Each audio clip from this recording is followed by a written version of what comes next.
Hi friends, good evening. Knowledge today topic వచ్చేసి మనకి TET DSC రెండు వస్తాయని చెప్పి అనుకుంటున్నాం కదా నోటిఫికేషన్లు. అందుకని చెప్పి నేను టాపిక్ ఏంటంటే సైకాలజీకి సంబంధించి నేను ఇవాళ వీడియో అనేది అప్లోడ్ చేస్తున్నాను. ఈ సైకాలజీలో ఎక్కువగా అందరూ కూడా పెరుగుదల, వికాసం, మూర్తిమత్వం అనే దాని మీదుగా ఎక్కువగా పరిశోధనలు అనేవి జరిగాయి. అనేక మంది శాస్త్రవేత్తలు వీటి మీద పరిశోధనలు చేశారు. మనం చాలామందివి చూసాము. ఇంతకుముందు నేను వీడియోస్లో హర్లాక్ చేసినటువంటి 10 దశలు వికాస దశల గురించి నేను టేబుల్ ఇచ్చాను. అట్లాగే హర్లాక్ గురించి కూడా చెప్పడం అనేది జరిగింది. మనస్తత్వ శాస్త్రవేత్త ఎలిజబెత్ హర్లాక్. ఈ మనకి కార్ల్ రోజర్స్ వీళ్ళందరూ కూడా మనస్తత్వ శాస్త్రవేత్తలు. వీళ్ళు అనేక రకమైన ప్రయోగాలు చేస్తారు. ఇప్పుడు వాటిల్లో ఇవాళ చెప్పబోయేది ఏంటంటే ఎరిక్సన్ అనే సాంఘిక వికాస సిద్ధాంతం గురించి చెప్పుకుందాము. ఈయన ఎరిక్సన్ అనే శాస్త్రవేత్త ఈ యొక్క సిద్ధాంతము, వాటి యొక్క దశలు అనేవి ఎలా ఉంటాయనేది ఏ శాస్త్రవేత్తకు ఆ శాస్త్రవేత్త ఆ యొక్క దశలను అనేది పెట్టడం అనేది జరిగింది. అవి ఎన్ని దశలుగా ఉన్నాయి ఏంటనేది ఎలిజబెత్ హర్లాక్ అనే ఆవిడ 10 దశలుగా విభజించారు పెరుగుదల వికాసం గురించి. ఇది చాలా ఇంపార్టెంట్ టాపిక్ టెట్ అండ్ డిఎస్సికి సంబంధించి. ఈరోజు నేనైతే కనుక ఎరిక్సన్ రాసినటువంటి, అలాగే సిగ్మండ్ ఫ్రాయిడ్ ప్రముఖ మనస్తత్వ శాస్త్రవేత్త మనకు తెలిసిందే, ఆయనకి అనుచర శిష్యులే ఈ యొక్క ఎరిక్సన్ అనే మనోవిజ్ఞాన శాస్త్రవేత్త. ఇవాళ ఈయన గురించి తెలుసుకుందాము. ఆయనకు విశ్లేషించినటువంటి వివిధ దశల గురించి కూడా మనం చూద్దాము. ఆ దశలు అనేవి ఏంటి, ఆ దశల్లో ఏ సంవత్సరాల్లో ఏ రకమైన వికాస దశలు జరుగుతాయి, క్లిష్ట పరిస్థితులు ఎదుర్కొంటారనే దాని గురించి చెప్పుకుంటున్నాము. ఇప్పుడు ఎరిక్సన్ సాంఘిక వికాస సిద్ధాంతము. ఈ ఎరిక్సన్ అనే ఆయన 1902 నుంచి 1994 వరకు ఉన్నారు. ఈయన ప్రఖ్యాత మనోవిజ్ఞాన విశ్లేషకవాది. అలాగే వ్యక్తిత్వ వికాసాన్ని అధ్యయనం చేసిన ఫ్రాయిడ్ అనుచరుల్లో ఎరిక్సన్ ముఖ్యుడు అనమాట. వ్యక్తి జీవితంలో జరిగేటటువంటి వికాసాన్ని తన సాంఘిక సిద్ధాంతం ద్వారా ఎరిక్సన్ తెలియజేశాడు. ఎరిక్సన్ను అహం అని మనోశాస్త్రవేత్త అని కూడా అంటారు. అంటే ఈగో సైకాలజిస్ట్ అనేది ఈయనకు ఒక పేరు ఉంది. ఫ్రాయిడ్ లాగానే ఎరిక్సన్ కూడా మూర్తిమత్వం అనేక దశల పరంపరల్లో వికాసం చెందుతుందని విశ్వసించాడనమాట. అయితే వ్యక్తి పొందే సామాజిక అనుభవాల ప్రభావం జీవితాంతం కొనసాగుతుంది అంటారు ఈయన. వ్యక్తి సాధారణ వికాస అభివృద్ధి వారి సాంస్కృతిక జీవన శైలి స్థితిపై ఆధారపడి ఉంటాయని చెప్పి ఎరిక్సన్ అని ఆయన తెలిపారు. వ్యక్తి అతని సాంఘిక పరిసరాల్లో జరుపుకునే పరస్పర చర్య పట్ల ప్రవర్తన లక్షణాలను పొందుతాడు అని చెప్తున్నారు. అలాగే ఈయన చెప్పినటువంటి సాంఘిక వికాస సిద్ధాంతాలు ఏంటో చూద్దాము.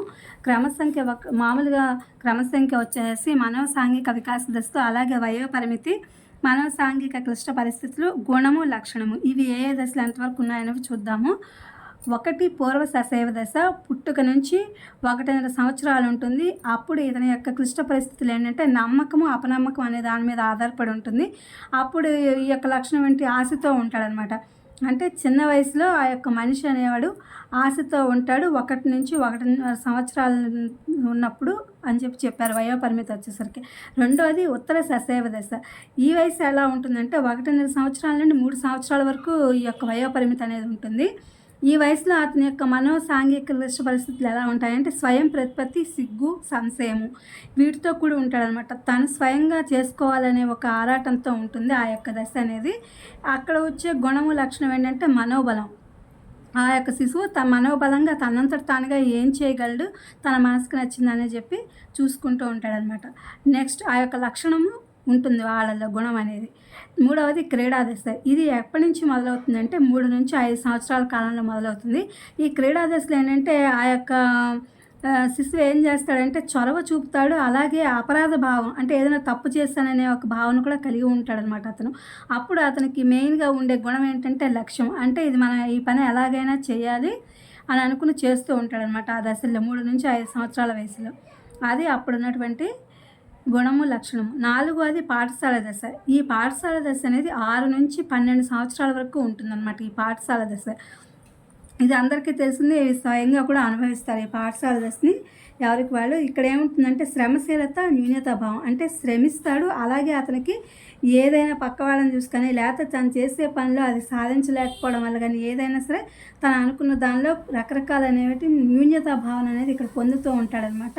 ఆ యొక్క వ్యక్తి ఎవరైతే ఉన్నారో ఆ పాఠశాల దశలో అవన్నీ చేస్తూ ఉంటాడు. ఇక్కడ ఏంటంటే అతని యొక్క సామర్థ్యం అనేది బయటపడుతుంది అనమాట.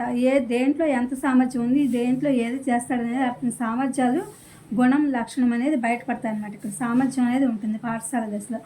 ఇంకా కౌమార దశ వచ్చేసరికి 12 సంవత్సరాల నుంచి 20 సంవత్సరాలు ఉంటుంది ఈ కౌమార దశ.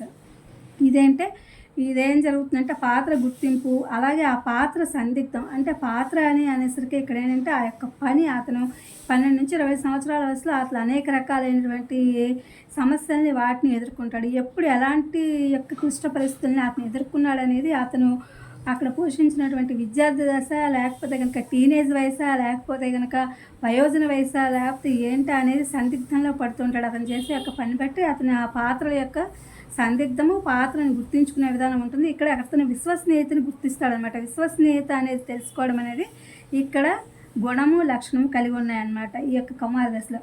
నెక్స్ట్ వచ్చేసి పూర్వ వయోజన దశ. ఈ పూర్వ వయోజన దశ అనేది 20 నుంచి 30 సంవత్సరాల వరకు ఉంటుంది వయోపరిమితి. ఈ పూర్వ వయోజన దశలో ఏంటంటే సాన్నిహిత్యము, ఏకాంతం కోరుకుంటాడు. అంటే అతనికి సాన్నిహిత్యము కావాలి, అలాగే ఏకాంతంగా కూడా ఉండాలి అనేది అతని యొక్క ఉద్దేశం అనమాట. అంటే స్నేహితులతో సాన్నిహిత్యం కావచ్చు, ఇంట్లో వాళ్ళతో, కుటుంబ సభ్యులతో ఏదైనా సరే కావచ్చు, అలాగే ఏకాంతాన్ని కూడా దాంతోపాటే కోరుకుంటాడు అనమాట వ్యక్తి అనేవాడు. అప్పుడు ఏంటంటే అతనికి ప్రేమ కావాలి. ఈ 20 నుంచి 30 సంవత్సరాల దశలో అతను ప్రేమ అనే ఒక గుణాన్ని ఉంటుంది అతనిలో, అలాగే అతని యొక్క లక్ష్యం కూడా అదే అనమాట. అందుకని చెప్పి అప్పుడు ప్రేమ అనేది ఇంట్లో ఉంటుంది. నెక్స్ట్ 7th వచ్చేసి మధ్య వయోజన దశ. ఈ మధ్య వయోజన దశ అనేది 30 నుంచి 60 సంవత్సరాలు ఉంటుంది. ఇంకా ఇక్కడికి ఇతని జీవితం చాలా వరకు 30వ వంతు అయిపోయినట్టే ఒక మనిషి జీవితం. 30 నుంచి 60 సంవత్సరాలు ఇక్కడ ఏంటంటే ఉత్పాదకత, స్తబ్దత రెండూ ఉంటాయి అతనిలో. అందుకని చెప్పి ఇక్కడ స్తబ్దత వహిస్తాడు. కొన్ని పరిస్థితులు ఎదుర్కొన్నప్పుడు కొన్ని విషయాల్లో ఇతను స్తబ్దుగా ఉంటాడు. ఏమి చేయడు, ఏమీ మాట్లాడు అనమాట. తనకి ఇష్టమైతే చెప్తాడు, లేదా అంటే అలా స్తబ్దుగా ఉండిపోవడం అనేది ఇక్కడ జరిగేటటువంటి పరిస్థితులు అన్నమాట. ఇక్కడ ఎదుర్కొనేటువంటి ఇక్కడ ఏంటంటే సంరక్షణ కోరుకుంటాడు. అంటే ఏంటంటే సంరక్షణ అంటే అది ఆర్థికపరమైనది కావచ్చు, లేదా అంటే కనుక ప్రేమ ఆప్యాయతలు కావచ్చు, ఏదైనా కావచ్చు. ఎందుకంటే ఈ 60 సంవత్సరాల వయసు వచ్చేసరికి అప్పుడు రిటైర్మెంట్ అనమాట. అన్నిటి నుంచి ఇతను తన యొక్క బంధాల నుంచి నిదానంగా అది ఇచ్చేసుకుని సంరక్షణ అనేది కోరుకుంటాడు. అది పిల్లల నుంచి, ప్రకృతి నుంచి, పరిసరాల నుంచి, అన్నిటి నుంచి కూడా అతని యొక్క గుణము లక్షణం అలా వ్యక్తమవుతాయి. నెక్స్ట్ వచ్చేసి పరిపక్వ దశ అండ్ సమగ్రత. ఇది 60 సంవత్సరాలు పైబడిన తర్వాత, అంటే ఇంకా వృద్ధాప్యం వచ్చేస్తుంది. 60 సంవత్సరాలు పైబడితే ఇప్పుడు అతనికి చిత్తశుద్ధి అనేది, నిరాశ అనేది వచ్చి సూక్ష్మ బుద్ధి అనేది కలిగి ఉంటాడు మానవుడు. ఇక్కడ చిత్తశుద్ధి అంటే అంతకు ముందు అంతా కూడా అతనికి చిత్తశుద్ధి ఉన్నా లేకపోయినా ఈ వయసు వచ్చేసరికి మాత్రం చిత్తశుద్ధి, అలాగే నిరాశ, ఎప్పుడైనా నిరాశ అనేది కలుగుతూ ఉంటుంది. అసలు నిరాశలోనే ఉంటాడు అనమాట. ఇంకా 60 సంవత్సరాలు పైబడిన తర్వాత అప్పుడు అతనికి సూక్ష్మ బుద్ధి కూడా, లక్ష్యము, అలాగే గుణం అనేది ఉంటుందన్నమాట. ఆ లక్షణము, గుణం అనేది ఉంటాయన్నమాట. ఇలా మనకి ఎరిక్సన్ అనే ఈయన ఫ్రాయిడ్ యొక్క అనుచరుడు అనమాట. అంటే ఆయన యొక్క శిష్యులు లాంటి వాళ్ళు. ఆయన చెప్పినటువంటి మనోసాంఘిక వికాస సిద్ధాంతాలు అన్నమాట ఇవి. మనం ఈరోజు ఈ టేబుల్ గురించి నేర్చుకున్నాము. ఇవన్నీ కూడా చాలా ఇంపార్టెంట్ టాపిక్స్. ఇవి టెట్ అండ్ డిఎస్సిలో వస్తూ ఉంటాయన్నమాట. ఈ యొక్క 8 దశలు మనం ఈ టేబుల్ కనుక మనం చదువుకున్నట్టయితే మనం క్వశ్చన్ ఈ ఎరిక్సన్కి సంబంధించి వస్తే వీటన్నిటిని ఆన్సర్ చేయొచ్చు అనమాట. అందుకని నేను ఈ వీడియో అప్లోడ్ చేస్తాను. Please my channel, like, share, subscribe and comment. Thank you for watching. Thank you for your support.